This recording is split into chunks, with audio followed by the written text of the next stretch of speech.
This week we're going to be looking at the issue of epistemology, and in this week's segment we're going to be looking at two different contributions to the issue of epistemology, and these two are called Skepticism and Rationalism.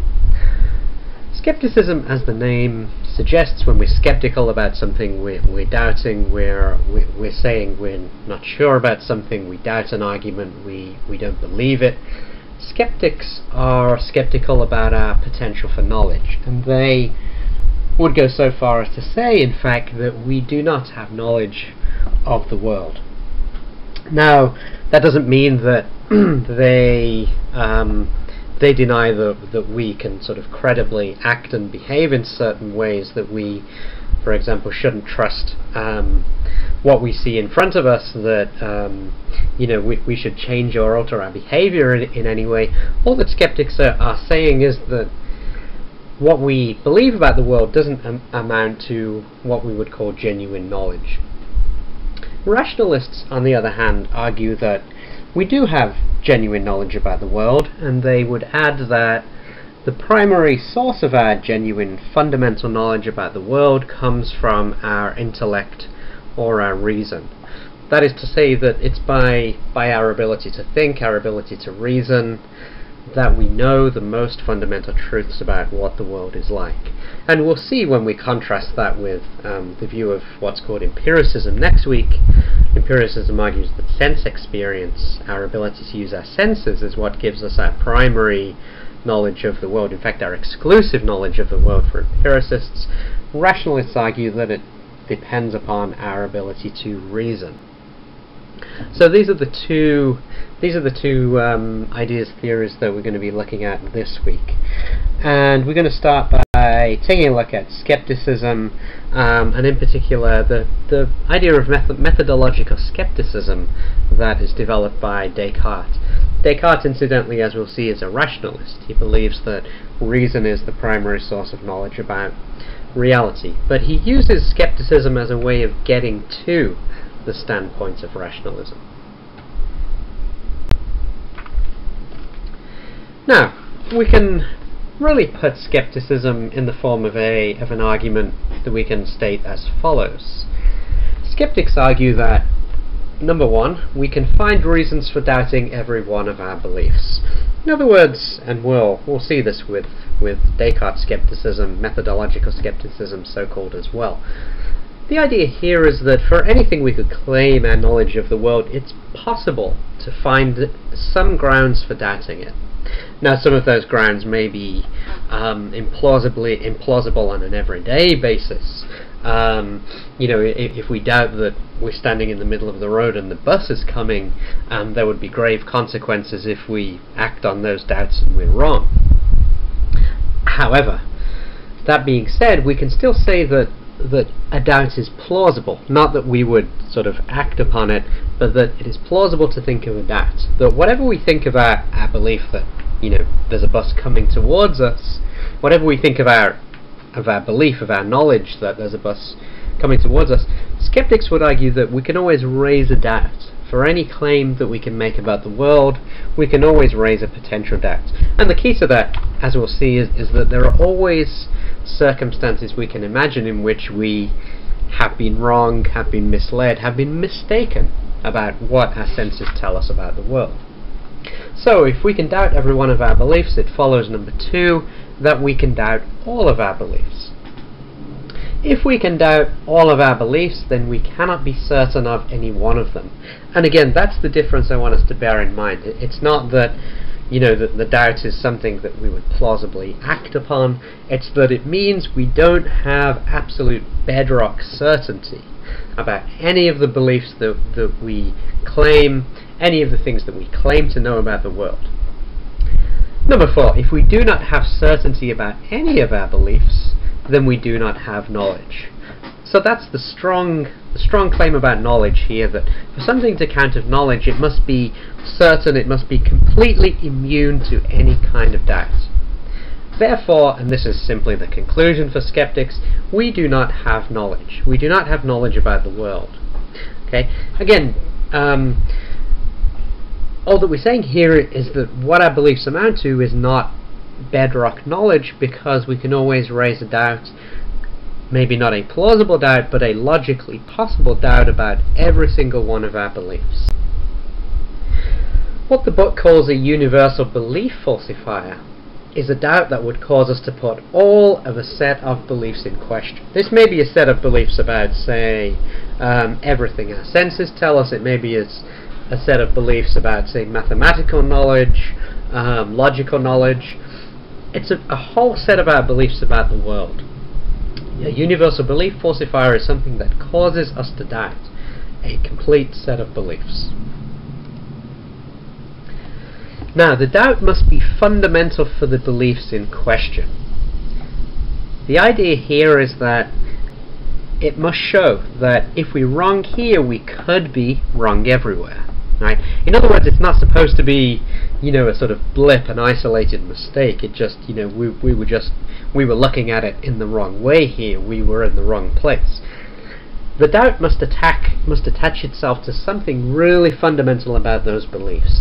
In other words, for example, if it's about beliefs that are based on, say, our sense of seeing things, our sense of seeing things in front of us, if we're going to doubt that class of beliefs that come from our perception, that come from what we perceive about the world around us, then it must be something very basic about perception, right? In other words, the mistake must be capable, the error, the uncertainty must be capable of happening even in the most, what we take to be the most simple, the most secure beliefs. And as we'll see, this is what Descartes' idea of the dreaming hypothesis, so-called, is all about. Is that if it's possible that we could be dreaming in any one of our sensory beliefs about the world, in any one of our cases of perceiving something and believing it to be true, if it's logically possible that we could be dreaming, then that would attack every single one of our perceptual beliefs about the world. We could be wrong in every single case. So that's what I'm trying to say here. Let's look at the example of sense experience to try to illustrate this, the idea of skepticism, of the possibility of doubts arising and questioning the whole of our sensory beliefs about the world. Let's just think for a minute about the possibilities of being mistaken in our sense experience, particularly in our perception. Our perception, what we see of the world around us. Now, we ordinarily think that our perception provides a reliable guide to the world around us. Think of the things that we know by using our five senses, and in particular, like I said, our sense of perception. All of the things that stem from that, from the use of our senses, from our hearing, our perception, our touch, our sense of smell, and so on. All of our five senses revolve around using our senses to know things about the world. Now consider how often our senses mislead us, and in particular, how unreliable our sense of perception is.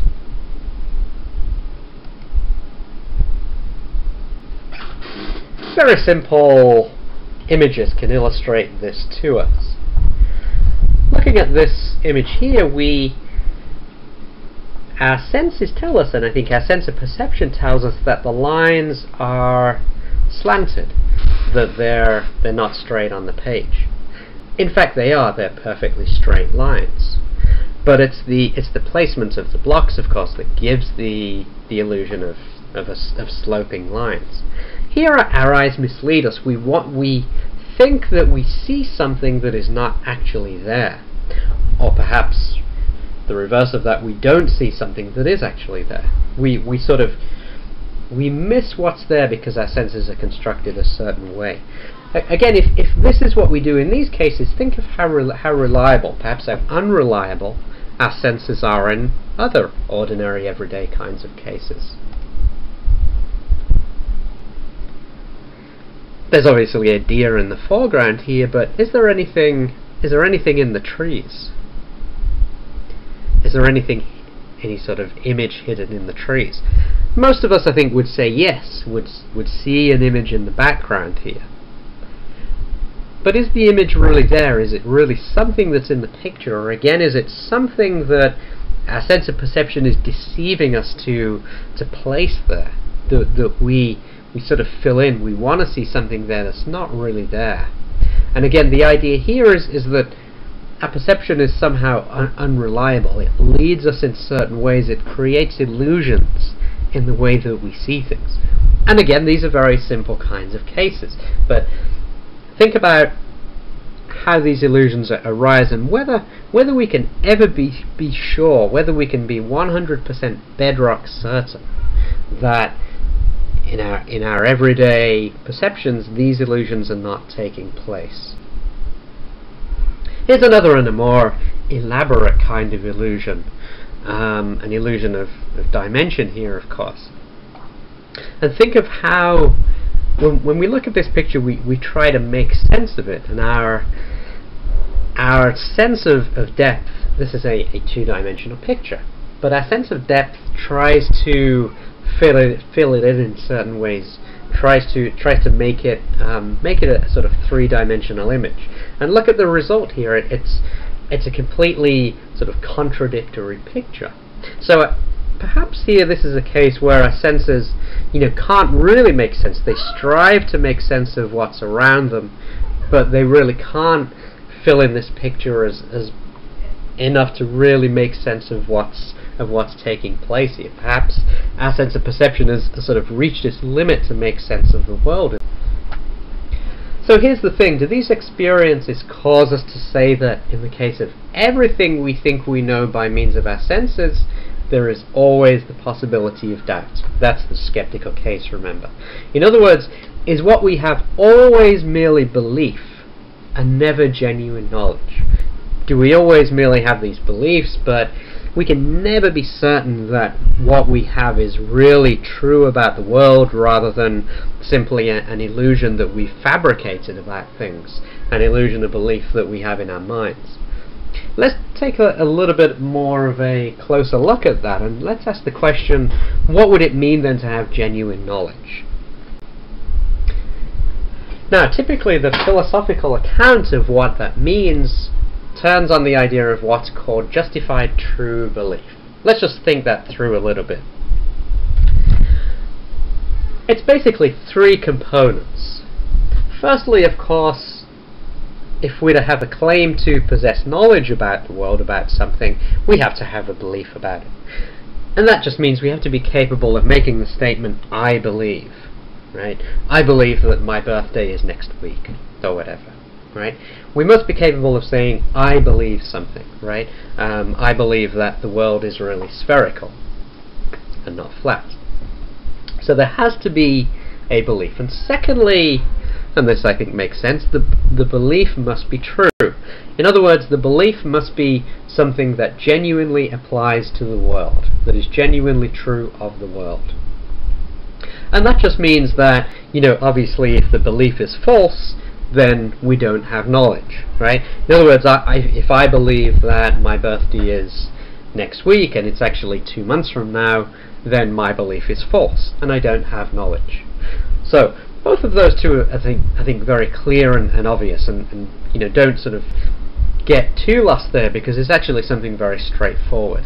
One, we must have a belief, and two, the belief must be true. Now the third idea makes it a little bit more complex, but I think it's intelligible and makes sense as well. And this is that the belief must be justified. In other words, it must in some way be reliably related to the truth, right? In other words, it's not enough that we have a belief and it be true. Our belief must be reliably related to the truth. Now there's a good example of this if you look on page 52 and 53 of the textbook and take a look at the thought experiment on necessary and sufficient conditions of knowledge. I think this is illustrated very nicely. If you press pause here on this presentation and the controls at the bottom of the page, and then turn to the textbook, if you want to follow this in the textbook, you can do that. If you already have the textbook open, then I'm just going to make a couple of remarks about this thought experiment now. In the textbook, the thought experiment is about when we can be correct to say that Ernest knows that Brenda's birthday is today. Now, in the first case, we have a belief which is not true. Number one, Ernest believes that his friend Brenda's birthday is today, but Brenda's birthday is really next week. Right? So there's a belief, but it's not true. So that's condition 2. The belief has to be true, obviously, if it's to amount to genuine knowledge. And number 2, here again we have 2 conditions. Ernest has no opinion about the date of Brenda's birthday, and Brenda's birthday is today. This is condition 1. We must have a belief about something. Okay? So if you don't have an opinion, if you don't have an opinion about whether the world is round or whether the world is flat, if somebody asked you and you said, well, I just have no opinion about that, haven't thought about it at all, then of course you couldn't possibly be said to have genuine knowledge. Okay? Now let's look at 3 and 4, and this is where the reliability, the third condition, comes in. Number 3 states, Ernest randomly throws a dart at the calendar while shouting Brenda, and the dart lands on today's date. Based on this chance result, Ernest decides that today is Brenda's birthday. As a matter of fact, today is Brenda's birthday. Well, it appears that 1 and 2 are satisfied. There's a belief and it is true. The question here is about justification. In other words, if you decide to believe something by a purely arbitrary process, even if that belief is true, it still doesn't amount to genuine knowledge. Okay? So, if somebody asked you whether you think the world is round, is spherical, or whether the world is flat, and you said, well, I don't know, but I'm going to toss a coin, right? And you decided it that way. Even if you were right, in other words, even if it came up heads, therefore it has to be spherical, that wouldn't be genuine knowledge. That wouldn't be genuine knowledge. Let's take a look at number 4.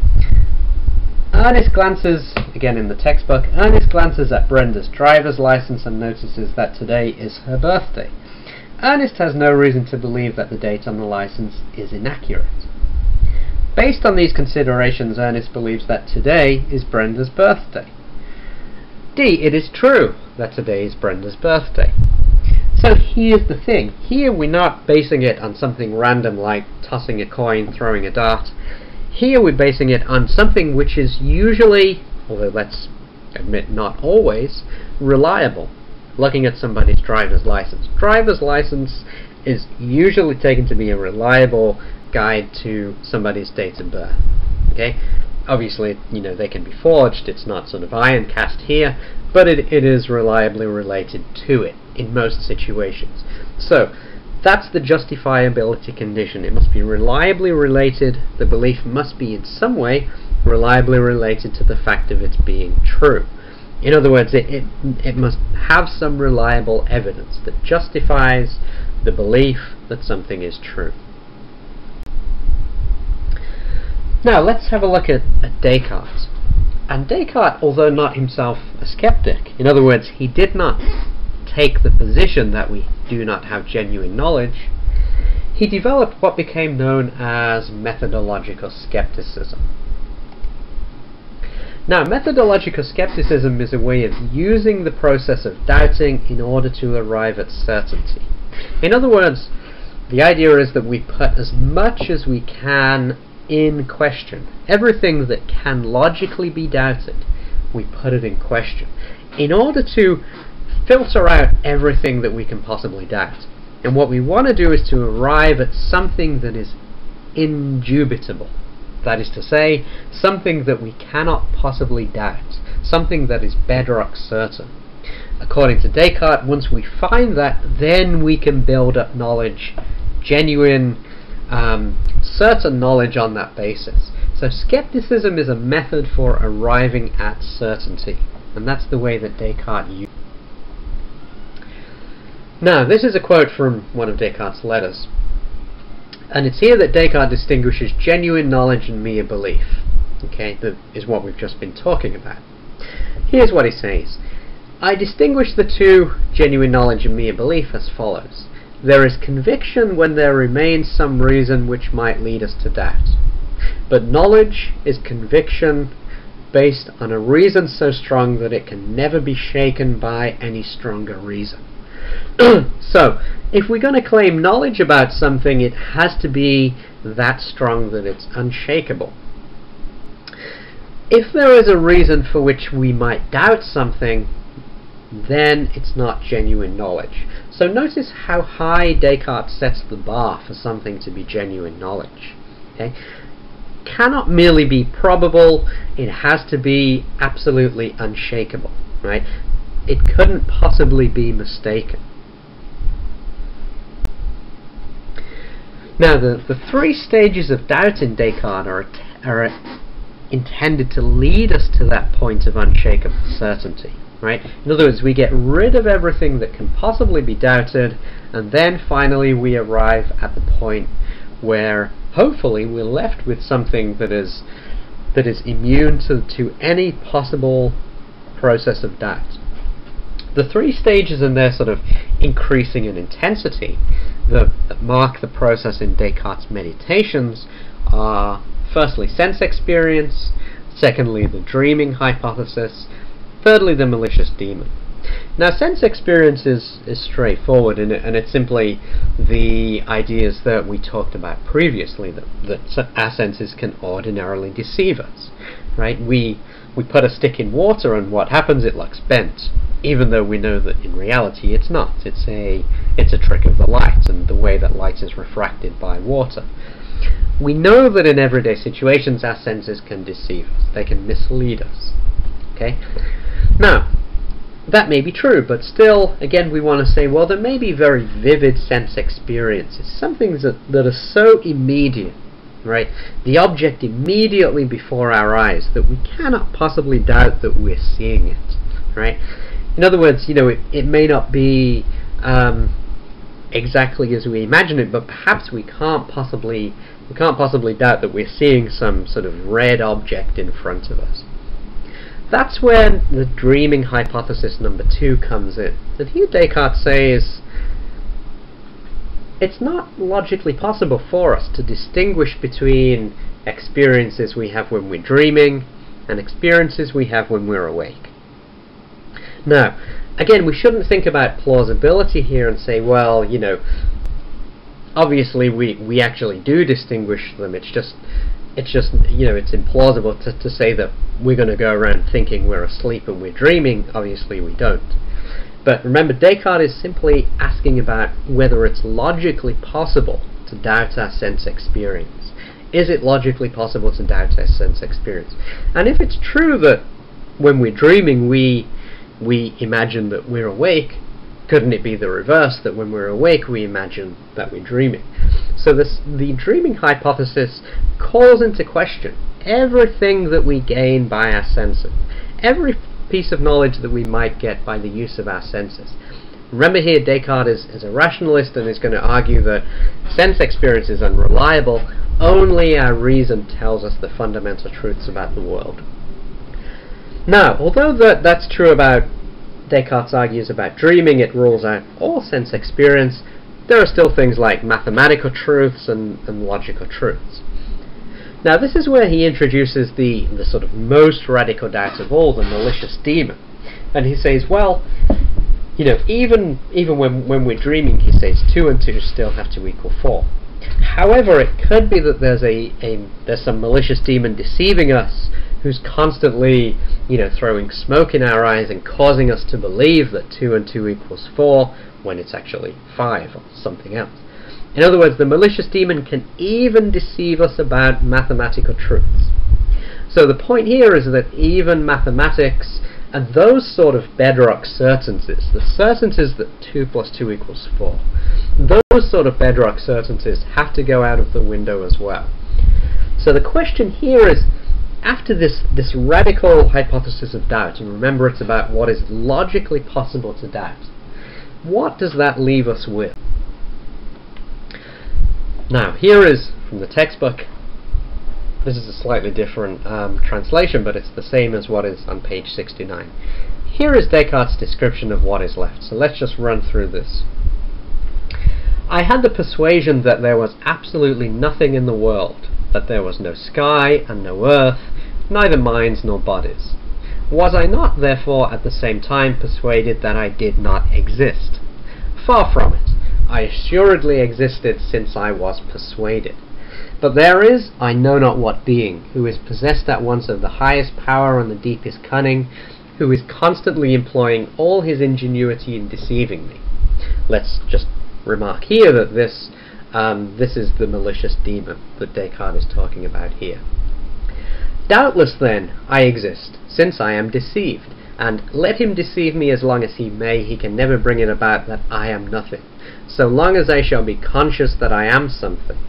So that it must in fine be maintained, all things being maturely and carefully considered, that this proposition I exist is necessarily true each time it is expressed by me or conceived in my mind. So here's the thing. Descartes is arguing that even when we're doubting, even when we can sort of have this radical doubt that rules out mathematics and sense experience and everything else, there is still something there that we cannot doubt, this bedrock certainty. What is this bedrock certainty? It's simply the proposition that I am and I exist. I am, I exist. Or as Descartes also puts this, ego cogito sum. I think, therefore I am. Very simply, what this is saying is that even when we're doubting, we cannot doubt that we exist, insofar as we are doubting. To be doubting, it must also be true that we exist. If we didn't exist, then we couldn't doubt. Now, in saying that I exist, I am, I exist, what we're saying, according to Descartes, is not that, here we are with our bodies in the world. In fact, we don't have bodies at all at this stage. I am, I exist simply refers to ourselves as mental, thinking beings. It's what Descartes calls ourselves as a mental substance, a res cogitans, in the Latin. So this idea of us as a mental substance, as thinking beings, that is the bedrock certainty. That, for Descartes, is the end of doubt. Now, let's take a look at the rationalist hypothesis. And like I said, Descartes is going to argue that it's rationalism that provides us with those fundamental truths about the world. That our fundamental knowledge about reality is based on our ability to reason. Based on our ability to reason about the world. Let's take a look at the three anchor points of rationalism as they're discussed on pages 72 to 74 of the textbook. And this should give us a clearer idea of the assumptions that rationalism makes. The first assumption is that reason, our ability to figure things out through thinking, through reasoning, our intellect, is the primary source of our knowledge about reality. It may not be the exclusive source, but it is certainly the primary, the most important source of our knowledge. In particular, rationalists argue that reason provides us with four categories of knowledge about reality. We've got logical truths, truths about logic, the sort of logical laws that govern the way we think, and this is really quite an important category. Logical laws, because it governs all of the way that we sort of that our ability to argue and our ability to reason works. Most fundamental in the example in the textbook is what's called the law of the excluded middle, the idea that A and not A cannot both be true at the same time. Okay? In other words, you can't claim something and its opposite as true at the same time. You can't say both it's raining and at the same time it's not raining. Either one is true or the other is true, but they both can't be true. How do we know that? Rationalists argue not by using our senses. In other words, you're not going to learn that truth by looking out of the window and seeing whether it's raining.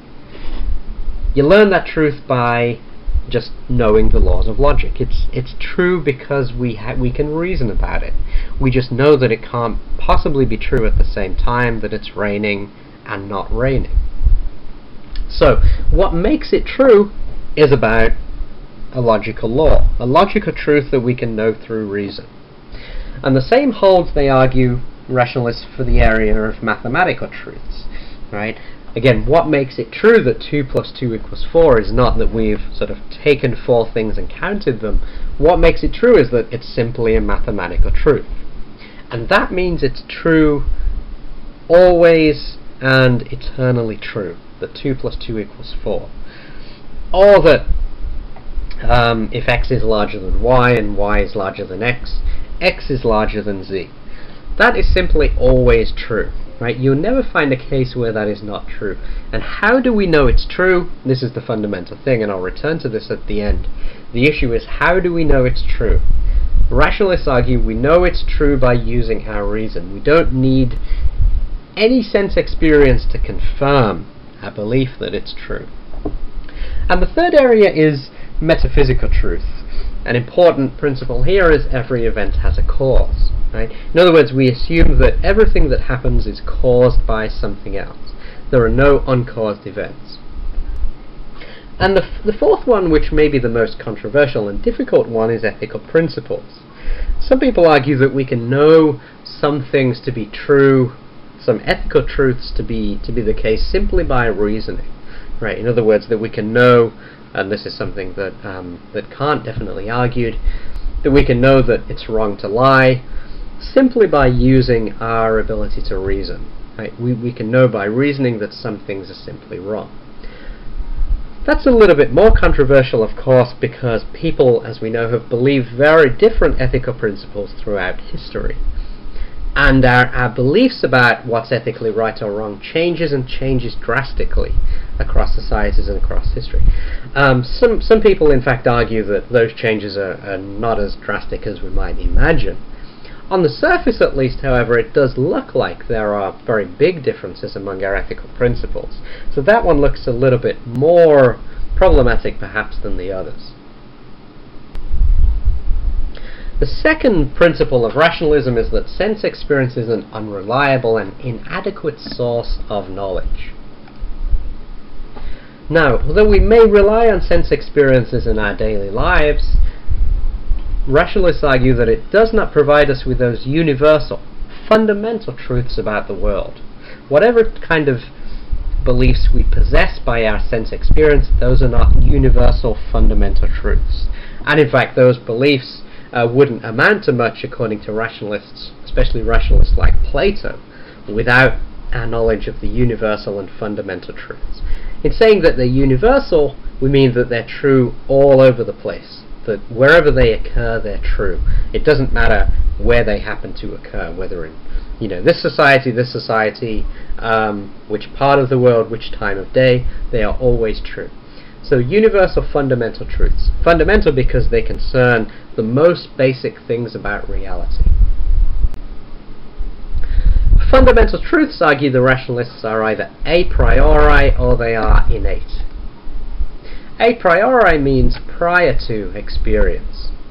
And the idea is that we can know certain things to be true independently of any experience we have of the world through our senses. So, to say it's innate is to say essentially that they're inborn, that we're born knowing these truths. Not all rationalists believe that. Some of them do, but not all rationalists believe that idea. Some would say simply that what makes it true is independent of experience. Right? So our knowledge that they're true doesn't depend on what we see, what we hear, and what we feel. It's independent of our sense experience. Plato was one of the foremost rationalists, and he believed that it's knowledge of those, what he calls universals, general categories or concepts that we could not possibly have got from our sense experience. And he describes these universals as sort of abstract and general properties like goodness, justice, and beauty, and so on. So the idea is that we know these things independently of sense experience. We know what makes something good, what makes something bad, independently of using our senses. We know something like beauty independently of using our senses. Now, Plato argues for this because he says that everything that we know through our senses has two distinct features. One, it's always changing. And two, there are many different forms, many different, we should say, instances of any particular property and experience. Right? So when we say something and we say about it that it's good or that it's beautiful, right, and we say we apply beauty to things like paintings, sunsets, people. When we say that, we have to remember that all of those things change through time, right? Paintings may get worn out and become yellowy. People obviously get old. Sunsets may not be so beautiful an hour later. Those things change. They're not permanently beautiful. Furthermore, we apply beauty to all kinds of different things. So we also want to ask, what do those things have in common? What makes them all instances of beauty? And according to Plato, we have to see that those things are tied together by something that is universal and that is different from each one of them, and that is what he calls the universal form, the form of beauty, the form of goodness, or the form of justice. We know those things independently of anything we might get through our senses. Okay? Now obviously, we might look at a painting and say that's beautiful, right? So the painting is something that we have knowledge of through our senses. But the knowledge that this painting is beautiful, we couldn't possibly have that, Plato argues, unless we already have the form of beauty, which we then apply to the painting to categorize it in order to know it. And the same with other general properties like goodness, justice, and so on.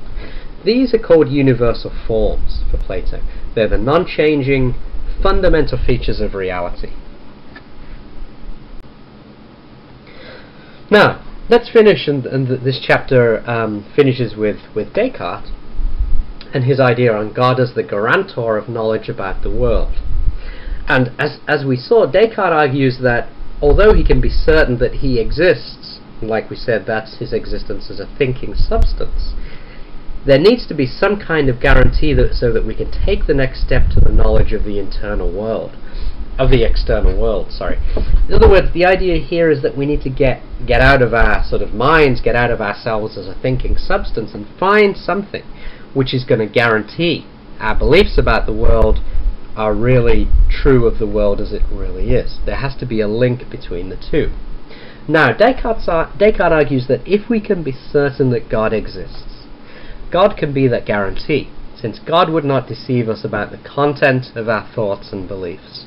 Okay? So, if we can prove that God exists, then we can guarantee that our beliefs about the world amount to genuine knowledge. Now, according to Descartes, and this is how the argument goes, since our idea, and here our idea means simply our thought or our concept, of an infinite or perfect God has more reality than is contained within us, and here he just means that we're not infinite or we're not perfect, therefore the concept has more reality than we have, that concept must have been caused by an actual infinite and perfect being. In other words, it must have been caused by something that is greater than we are. And this being is what we mean by God. So if we can prove that God exists, then we can get to knowledge of the external world. Is this a great argument? Well, it's coming for a lot of criticism, and part of the big problem here with Descartes' way of doing this is that it seems a bit problematic here to say that because we have an idea of something infinite and perfect, there must be more reality contained within it. For example, you all may have an idea of the perfect teacher, right? Doesn't mean, does it, that the perfect teacher actually exists. But that's an image that you create, right? It's an image that you have of what would be the qualities of somebody who is the perfect teacher. However, that doesn't mean that we can then conclude this perfect teacher exists. So it's a little bit problematic here for Descartes to say that just because we have this idea, that must be caused by something external to us. Now, before we leave this week's presentation, we need to make a very important distinction, and a lot of people go wrong, especially on this particular aspect of it. And it's really just about knowing the claim that is made by rationalists, and knowing especially what epistemology is really getting at. And epistemology is about how we know things. When we think about the claim of rationalists that we know fundamental truths about reality independently of sense experience, we shouldn't be fooled into thinking in terms of how we learned such truths, right? So the question is not, well, did you learn mathematics at school or did you learn logic at school? The question is, what makes it true? The important issue in epistemology is how do we know that something is true? Although we learn mathematics and logic at school or college or wherever, that is not what makes those things true. In other words, it's not true because somebody told us it was true. It's not true because somebody taught it to us. Right? It's true because those mathematics, the laws of mathematics, are just true by virtue of reason, argue the rationalists at least. In other words, we can know that they're true simply by using our ability to reason. Okay, so here's the thing. It may be that somebody may have sat down with you in school and said, right, here's how we do mathematics. Right? If we take two things and two things, that makes 4. Right? That's how you learnt it. But that's not what makes the statement that 2 plus 2 equals 4 true. What makes it true is simply that it's true, right? It's true by virtue of mathematical laws. And we know those laws simply by our ability to reason, right? So make sure you're aware of that distinction, right? It's not about how we learn things, it's about how do we know that something is true. Is it through reason, or is it sense experience that guarantees our knowledge of things? Or is it like skepticism argues that we never have a complete bedrock guarantee of the certainty of things that we know. So if we use the example again, 2 plus 2 equals 4, we want to ask what makes it true. Rationalists argue that it is our ability to reason, by our ability to reason, that we can know that 2 plus 2 equals 4. Right? In other words, we don't actually have to see two things and then two things and then add them together. It's just true, and that means for rationalists it's universally true that 2 plus 2 equals 4. Okay, so don't think how we learn things, ask the question how do we know that something is true, right? What makes it true? Now rationalism, partly what makes it convincing is that it allows us to claim that there is universal knowledge that is never changing. Right? It allows us to claim that some things are just universally true. Right? No matter where you are, it's true that 2 plus 2 equals 4. Or it's true that if x is bigger than y and y is bigger than x, then x is bigger than... sorry, let me say it again. If it's true that x is bigger than y and y is bigger than z, then it's true that x is bigger than z. Right? So the idea is that whatever the sort of law concerned, or whatever the principle, that it's true all over the place, that it's true that wherever that truth occurs, it has to be true. In other words, we don't have to actually experience it in that place. It's not going to be the case that if we get up tomorrow, for example, we have to check and make sure that 2 plus 2 equals 4. It's just always true. It's just in virtue of reason that it's true.